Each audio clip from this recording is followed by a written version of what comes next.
नमस्कार दोस्तों, लगभग 2 बिलियन साल पहले राजस्थान के बीचों बीच कॉन्टिनेंटल प्लेट्स के टकराने से पहाड़ों की एक दीवार खड़ी होती है। गुजरात से शुरू होकर दिल्ली के रायसीना हिल्स तक जाने वाली लगभग 700 किलोमीटर लंबी ये दीवार आज दुनिया की सबसे पुरानी माउंटेन रेंजेस में से एक है।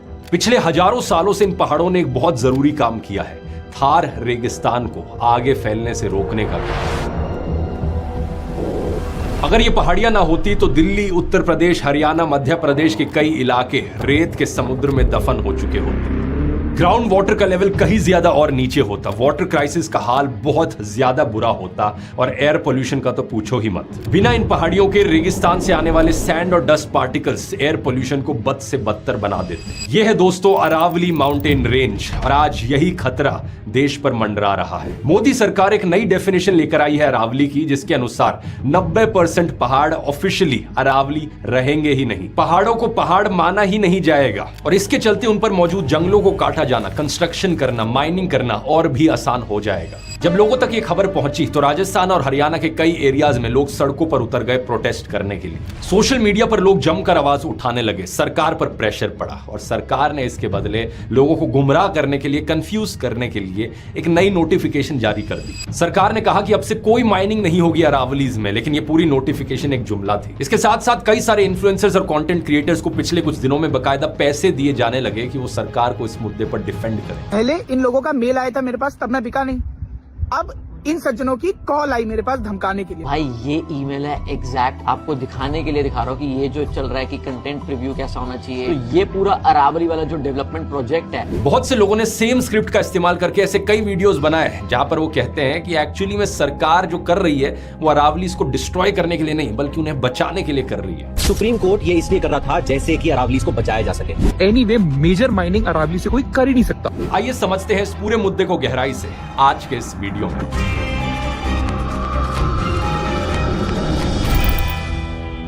वीडियो शुरू करने से पहले दोस्तों, अगर आप एआई की फील्ड में अपने आप को अपस्किल करना चाहते हैं तो 4 जनवरी को इस संडे को मैं एआई मास्टर क्लास होस्ट कर रहा हूं। ये 2.5 घंटे की बड़ी कॉम्प्रिहेंसिव क्लास है जहां मैं पर्सनली लाइव आकर आपको 25 से ज्यादा एआई टूल सिखाता हूं। इसमें एआई के जरिए इमेजेस बनाना, वीडियोस बनाना, गाने बनाना, प्रेजेंटेशंस बनाना, रिपोर्ट्स बनाना, प्रॉम्प्ट इंजीनियरिंग, वो सारी चीजें सिखाई जाती हैं जो आज के दिन जरूरी है। आखिरी बार मैंने मास्टर क्लास जून 2025 में होस्ट करी थी और उस समय जिन लोगों ने अटेंड किया था उनके रिव्यूज आप स्क्रीन पर देख सकते हो। मेजॉरिटी लोगों ने जितना एक्सपेक्ट किया था उससे कहीं ज्यादा और उन्हें सीखने को मिला। इसलिए सबसे फास्टेस्ट और बहुत ही अफोर्डेबल तरीका है अपने आप को एआई की फील्ड में अपस्किल करने का, क्योंकि इसकी कॉस्ट सिर्फ 2 मूवी टिकटों जितनी है। लेकिन जो प्लेसेस हैं वो लिमिटेड हैं, तो अगर आप इंटरेस्टेड हो इसे ज्वाइन करने का लिंक नीचे डिस्क्रिप्शन में या फिर इस QR कोड में मिल जाएगा। पूरी क्लास हिंदी में होगी, ठीक उसी तरीके से जैसे मैं आपके साथ अभी बात कर रहा हूं। अब वीडियो पर आते हैं। हमारी कहानी असल में मई 2024 में शुरू होती है जब सुप्रीम कोर्ट अरावली रेंज को माइनिंग से बचाने के लिए, ध्यान से सुनो, माइनिंग से बचाने के लिए मोदी सरकार को आदेश देता है कि अरावली की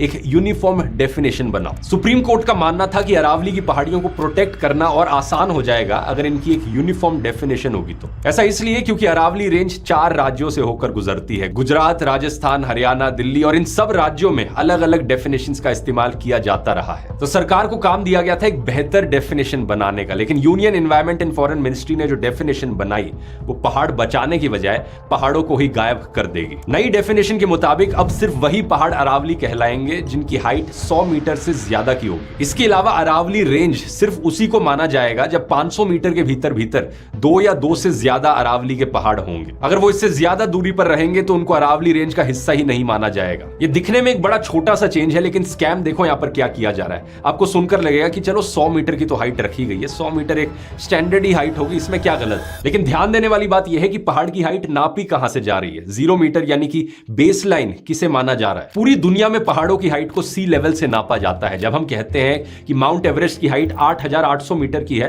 तो उसे सी लेवल से कंपेयर करके कहते हैं। लेकिन अरावली के लिए सरकार कहती है कि इनकी हाइट सी लेवल से नहीं नापी जाएगी, बल्कि इन्हें कैलकुलेट किया जाएगा इनके आसपास के इलाकों से। स्कैम वाली बात यहां पर यह है कि अरावली के आसपास जितने भी इलाके हैं उनमें से ज्यादातर इलाकों की हाइट ऑलरेडी सी लेवल से 100 मीटर ज्यादा ऊपर है। तो अरावली का कोई पहाड़ अगर सी लेवल से 190 मीटर ऊपर भी हुआ तो भी इस नई डेफिनेशन के मुताबिक हो सकता है कि उसे अरावली का हिस्सा माना ही ना जाए, उसे एक पहाड़ क्लासिफाई ही ना किया जाए। यही कारण है दोस्तों कि अरावली के 90% से ज्यादा पहाड़ इस नई डेफिनेशन के क्राइटेरिया को पूरा ही नहीं करते और इसलिए उन्हें अरावली कहा ही नहीं जाएगा। फॉरेस्ट सर्वे ऑफ इंडिया के मुताबिक राजस्थान में अरावली के 12,081 पहाड़ों में से सिर्फ 1,048 पहाड़ ही 100 मीटर से ऊंचे हैं, यानी कि सिर्फ 8.7% पहाड़, बाकी 90% से ज्यादा पहाड़ अब ऑफिशियली पहाड़ हैं ही नहीं। कमाल की बात यह है कि जब 20 नवंबर 2025 को सरकार ने यह डेफिनेशन सुप्रीम कोर्ट को दी तो सुप्रीम कोर्ट ने इस नई डेफिनेशन को एक्सेप्ट भी कर लिया और एनवायरमेंट मिनिस्ट्री से एक सस्टेनेबल माइनिंग के लिए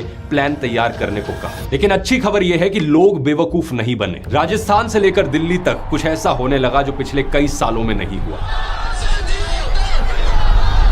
अरावली को बचाने के लिए हजारों लोग सड़कों पर उतर गए। गुड़गांव में लोगों ने हरियाणा के मिनिस्टर्स के घर के सामने जाकर प्रोटेस्ट किया। उदयपुर में लॉयर्स ने कोर्ट से कलेक्ट्रेट तक प्रोटेस्ट मार्च की। जयपुर में मार्च करते हुए अंबेडकर सर्कल पर हजारों लोग जमा हो गए। जोधपुर में भी प्रोटेस्ट हुआ। सभी प्रोटेस्टर्स ने साथ में मिलकर एक ही चीज कही, no Aravalli no life. Aravalli को डिस्ट्रॉय मत करो, हमें सांस लेने दो। सोशल मीडिया पर भी हैशटैग सेव अरावली कई दिनों से ट्रेंड कर रहा है। हजारों लोगों ने रील्स बनाई, हजारों लोग अपने प्रोफाइल में अरावली की पिक्चर्स लगाने लगे, व्हाट्सएप पर स्टेटसेस लगाने लगे, क्योंकि ये सब लोग समझते हैं दोस्तों, अगर अरावली तबाह हो गई तो उसका क्या असर पड़ेगा। इस इंपैक्ट को समझने के लिए ये जानना जरूरी है कि आखिर रेगिस्तान फैलता कैसे। आपने देखा होगा अक्सर कि रेगिस्तान में रेत के टीले एक जगह से दूसरी जगह शिफ्ट होते रहते हैं। डेजर्ट जैसे इलाकों में तेज हवाएं चलती हैं जो रेत को अपने साथ उड़ा कर ले जाती है और ये धीरे धीरे उपजाऊ जमीन पर भी रेत की एक लेयर बना देती है। अगर इसे रोका ना गया तो ये जमीन भी धीरे धीरे बंजर बन जाती है और रेगिस्तान फैलने लगता है। इस प्रोसेस को डेजर्टिफिकेशन कहा जाता है। अरावली की पहाड़ियां इसे रोकने के लिए एक स्पीड ब्रेकर की तरह काम करती हैं। जैसे ही रेतीली हवा इन पहाड़ों से टकराती है उसकी स्पीड कम हो जाती है और रफ्तार कम होने की वजह से हवा में उड़ने वाला भारी रेत नीचे गिर जाता है और इसी वजह से रेगिस्तान आगे नहीं बढ़ पाता। और यहाँ पर इस रेत को रोकने का काम अपने आप में पहाड़ नहीं कर रहा है, बल्कि पहाड़ पर मौजूद जंगल ये काम कर रहे हैं। ये पेड़ हवा में मौजूद फाइन डस्ट को फंसा लेते हैं और मिट्टी को अपनी जड़ों से जकड़ कर रखते हैं। अगर इन पेड़ों और पहाड़ों को काट दिया जाए तो ये रेत सीधा उड़कर हरियाणा, दिल्ली और उत्तर प्रदेश के फर्टाइल लैंड्स में जाकर गिरेगा और धीरे धीरे ये वहां की जमीन को भी बंजर बना देगा। क्लाइमेट साइंटिस्ट ने कई बारी वार्निंग दी है कि अगर अरावली को डिस्ट्रॉय किया जाए तो कुछ ही दशकों में दिल्ली का क्लाइमेट सेमी डेजर्ट क्लाइमेट बन जाएगा। और ये कोई इमेजिनरी चीज नहीं है, क्योंकि कुछ हद तक ऑलरेडी ऐसा हो रहा है। इसका सबूत मैं आपको आगे वीडियो में दिखाता हूं, लेकिन इससे पहले जानते हैं कि अरावली को ऐसे डिस्ट्रॉय करना आखिर कौन चाहेगा, क्या फायदा मिलता है उन लोगों को। और इसका सीधा सीधा जवाब है दोस्तों, पैसा पैसा और पैसा। पैसा ही पैसा होगा। रियल एस्टेट कंपनीज के लिए पैसा, माइनिंग कंपनीज के लिए पैसा और इनसे चंदा लेने वाली पॉलिटिकल पार्टीज के लिए पैसा। अरावली की पहाड़ियां गुड़गांव, फरीदाबाद जैसे Delhi NCR real estate corridor के बीच से गुजरती हैं और यहाँ पर जमीन और घरों का प्राइस अनबिलीवेबली हाई है। हरियाणा की सरकार बार बार कोशिश करती रही है कि अरावली के कुछ हिस्सों को प्रोटेक्शन के दायरे से हटाया जा सके और इसका फायदा किसको हो रहा है? बाबा रामदेव की पतंजलि ग्रुप जैसी कंपनीज को। अभी तक भी हमको नहीं पता। अब आप हमको ये पूछते हो कि ये कभी हुआ क्या, तो हमको ये क्या पता है कि क्या होता है। असल में अरावली के गांव में जो अनकल्टिवेटेड फॉरेस्ट हैं, इनकी ओनरशिप पहले ग्राम पंचायत के पास होती थी और इन्हें खरीदा बेचा नहीं जा सकता था। लेकिन फिर भी पतंजलि ग्रुप ने फरीदाबाद के कोट गांव में अरावली की 400 एकड़ से ज्यादा जमीन खरीदी हुई है। अब आप पूछोगे अगर इस जमीन को खरीदा बेचा ही नहीं जा सकता तो पतंजलि ने जमीन कैसे खरीदी? इन्होंने ये जमीन शेल कंपनीज और बिचौलियों के जरिए 300 से ज्यादा पावर ऑफ अटॉर्नी एग्रीमेंट्स करके ली, जिनमें ओनरशिप ट्रांसफर नहीं होती। द रिपोर्टर्स कलेक्टिव की 2023 की ये वाली इन्वेस्टिगेशन देखिए। पतंजलि शेल कंपनीज के जरिए अरावली में कम कीमत पर जमीन खरीद रही है और उसे बड़े प्रॉफिट पर बेच रही है। इनमें से कई कंपनीज की कमाई जीरो या बहुत कम थी, लेकिन जमीन के लिए इन्होंने करोड़ों रुपए एडवांस में दिए। ज्यादातर कंपनीज में बाबा रामदेव के सहयोगी आचार्य बालकृष्ण का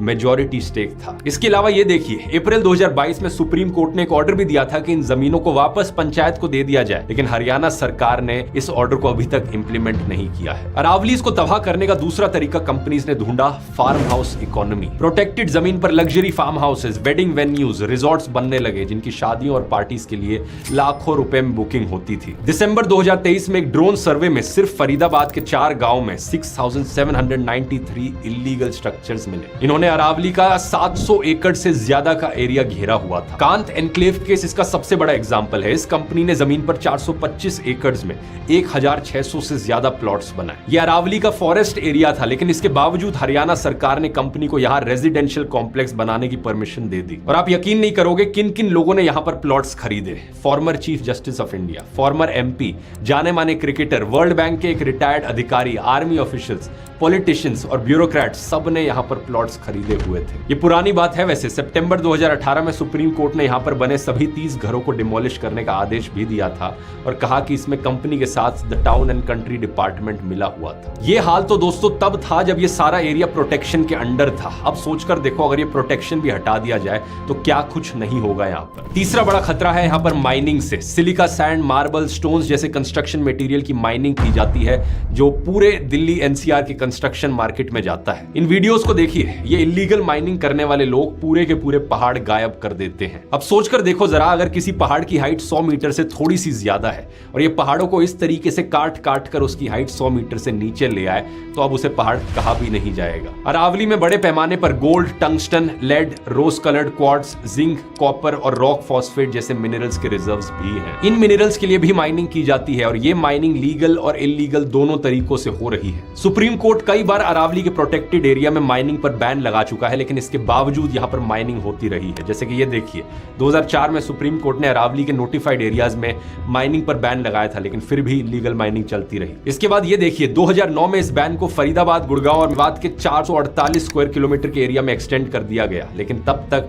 यहां पर अरावली को डैमेज किया जा चुका था। 2011 से 2017 के बीच सिर्फ राजस्थान में अरावली हिल्स के एरिया में इलीगल माइनिंग के 4072 केसेस दर्ज हुए और लगभग 100 lakh ton minerals illegally mined किए गए। सीएजी की एक रिपोर्ट में सामने आया कि राजस्थान सरकार ने खुद ये माइनिंग लीज दी थी। सुप्रीम कोर्ट के डायरेक्शंस को फॉलो नहीं किया गया था और even union environment and foreign ministry ने भी इसकी परमिशन दे दी थी। माइनिंग माफिया की यहाँ पर एक बहुत स्ट्रॉन्ग लॉबी है और इनके ब्यूरोक्रेट्स और पॉलिटिशियंस से बहुत क्लोज रिलेशंस होते हैं। ये लोग पॉलिटिशियंस के सपोर्ट के साथ इलीगल माइनिंग करते हैं। जैसे कि जुलाई 2022 में हरियाणा के नूह में डीएसपी सुरेंद्र सिंह ने इलीगल माइनिंग की सूचना मिलने के बाद वहां छापा मारा, लेकिन ये माइनिंग माफिया इतने बेखौफ हैं कि इन्होंने एक ट्रक से कुचलकर डीएसपी सुरेंद्र सिंह की हत्या कर दी।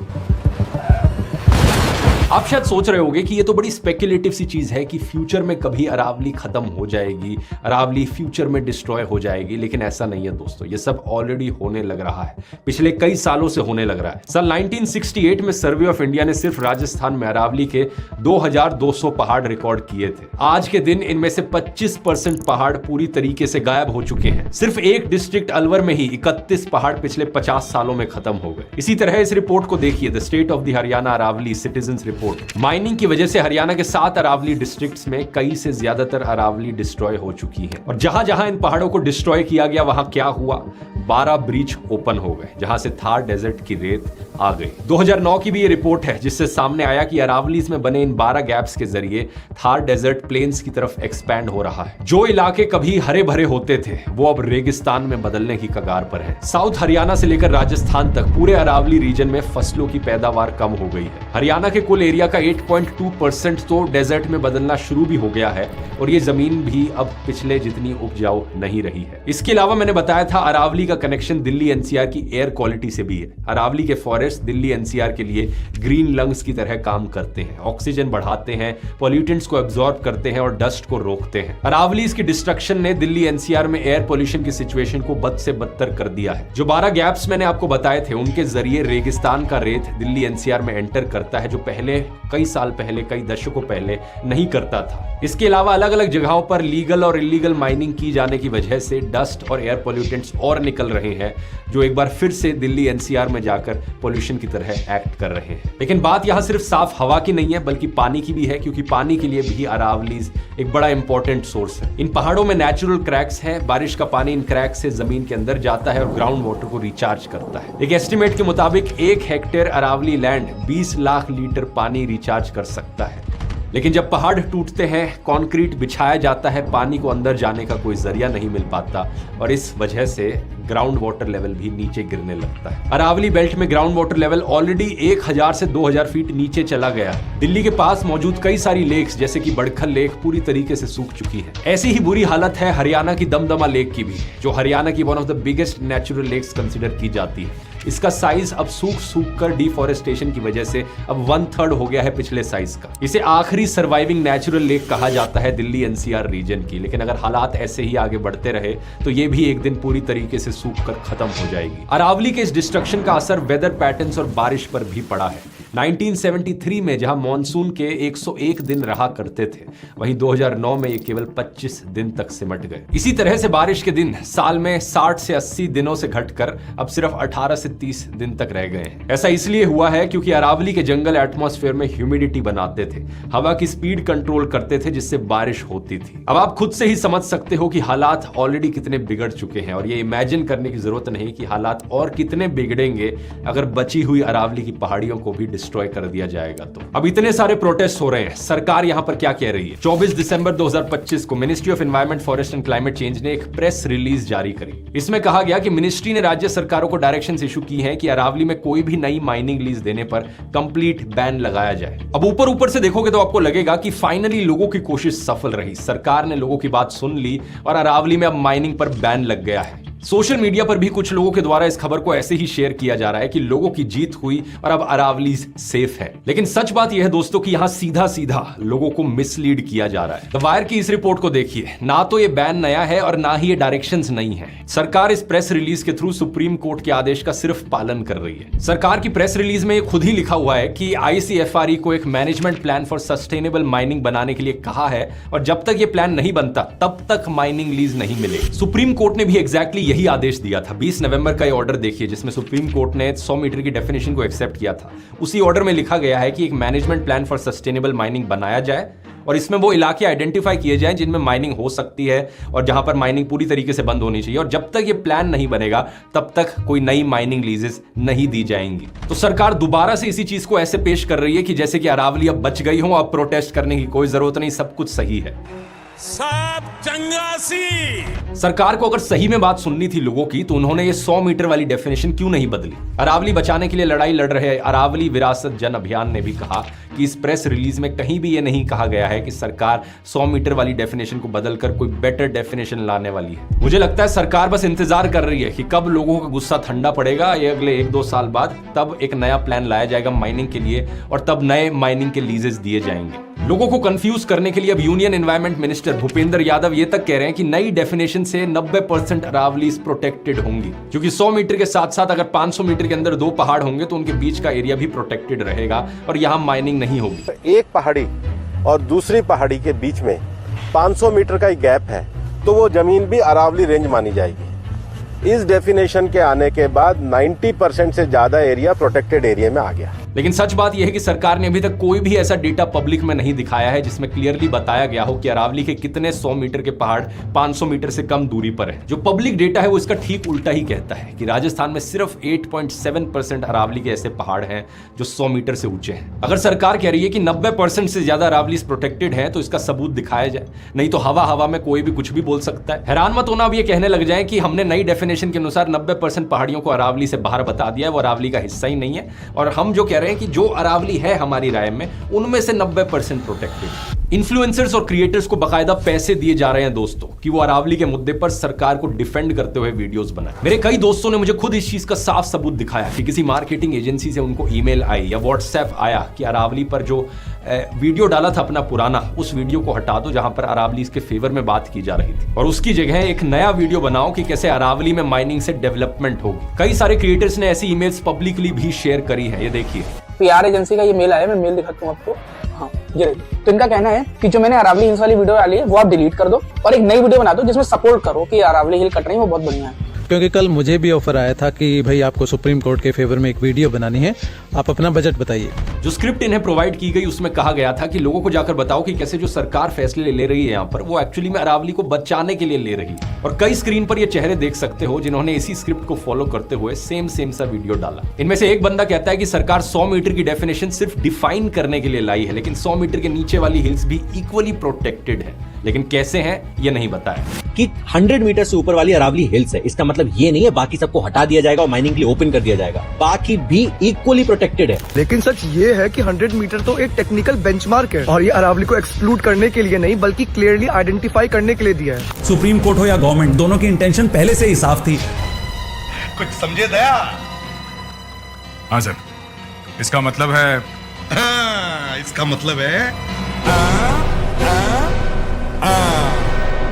सिंपल सी बात है, यहां पर अगर सरकार को सही में इंटरेस्ट था अरावलीज को प्रोटेक्ट करने में तो ये 100 मीटर की डेफिनेशन बनाई ही क्यों। कमाल की बात यह है कि कुछ गोदी मीडिया के एंकर्स अब अरावली के डिस्ट्रक्शन के लिए ही एक माहौल क्रिएट कर रहे हैं, जैसे कि इंडिया टीवी के रजत शर्मा को सुनिए।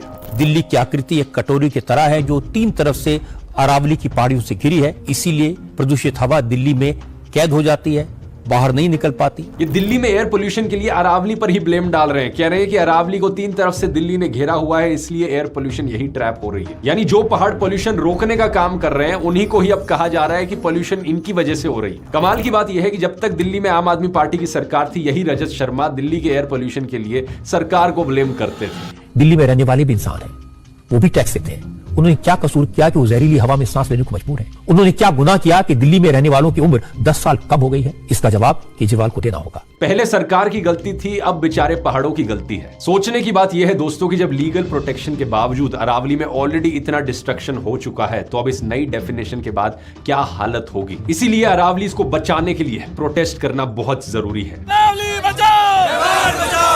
अब अच्छी खबर यहां पर यह है दोस्तों कि इन सब प्रोटेस्ट की वजह से ही 29 दिसंबर को सुप्रीम कोर्ट ने अपने ही डिसीजन पर अब टेम्पररी स्टे लगा दिया है। अब कोर्ट एक नई हाई पावर्ड एक्सपर्ट कमेटी बनाएगा जिसमें डोमेन एक्सपर्ट्स होंगे और ये एक्सपर्ट्स गवर्नमेंट कमेटी की पूरी रिपोर्ट को गहराई से देखेंगे। और जब तक ये एक्सपर्ट्स अपनी डिटेल्ड असेसमेंट रिपोर्ट नहीं दे देते, तब तक 100 मीटर वाली नई डेफिनेशन पर कोई कार्रवाई नहीं होगी। यानी कि अब ये इस नई कमेटी पर डिपेंड करेगा कि ये 100 मीटर वाली डेफिनेशन फ्यूचर में एक्सेप्ट करी जाएगी या नहीं। इसलिए बहुत जरूरी है दोस्तों कि सरकार पर और इस कमेटी पर प्रेशर बना रहे ताकि 100 मीटर वाली डेफिनेशन को परमानेंटली रिजेक्ट किया जा सके। लेकिन अनफॉर्चुनेट बात यह है दोस्तों कि यह सरकार सिर्फ अरावली के पीछे नहीं पड़ी है, ये देश के अलग अलग एरियाज में ढेर सारे अलग अलग जंगलों के पीछे पड़ी है। मुंबई में 45,000 मैंग्रोव्स को काटा जा रहा है सिर्फ एक कोस्टल रोड बनाने के लिए। 45,000 मैंग्रोव ट्रीज। मैंग्रोव्स पता है ना, स्कूल में पढ़ा था क्या काम होता है इन पेड़ों का। मैंग्रोव्स फ्लड्स आने से बचाते हैं, उनके रूट सिस्टम्स वेव एनर्जी को ऑब्जॉर्व करते हैं, सॉइल को स्टेबलाइज करते हैं, पानी की क्वालिटी को इंप्रूव करते हैं। फिर भी बस सड़क बनाने के लिए यहां पर इतने पेड़ों को काटा जाएगा। और कल को जब फ्लड्स आएंगे, किसी को ये एक्चुअल रीजन याद रहेगा? ऐसे ही गुजरात में अडानी ग्रुप के कहने पर जंगल की वो जमीन उसे दे दी गई जहां पर पेड़ लगाए जाने थे। ये जमीन ग्रीन क्रेडिट प्रोग्राम में शामिल थी, जिसे दिसंबर 2023 में प्रधानमंत्री नरेंद्र मोदी ने खुद बड़े धूमधाम के साथ लॉन्च किया था। ये पूरी सरकार दोस्तों by the corporates for the corporates of the corporates है। जो फैसले ये सरकार लेती है, सब कुछ अडानी अंबानी को देख के लिया जाता है। इस सब के पीछे रूट कॉज वही चंदा धंधा मॉडल है जिसकी बात मैंने इलेक्टोरल बॉन्ड्स वाले वीडियो में करी थी। ये सरकार कॉर्पोरेट से चंदा मांगती है और बदले में उन्हें धंधा देती है। पहले ये काम इलेक्टोरल बॉन्ड्स के जरिए किया जाता था,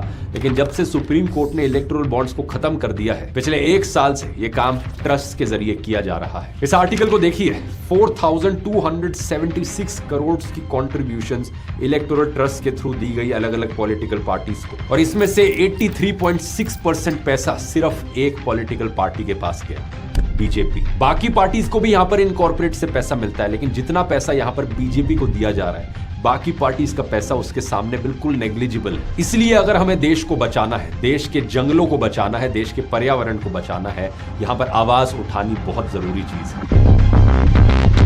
AI मास्टर क्लास को ज्वाइन करने का लिंक नीचे आपको डिस्क्रिप्शन में मिल जाएगा। और अगर ये वीडियो पसंद आया तो यहाँ क्लिक करके ये वाला वीडियो भी जरूर देखिए इस चंदे धंधे मॉडल को और डिटेल में समझने के लिए। बहुत बहुत धन्यवाद।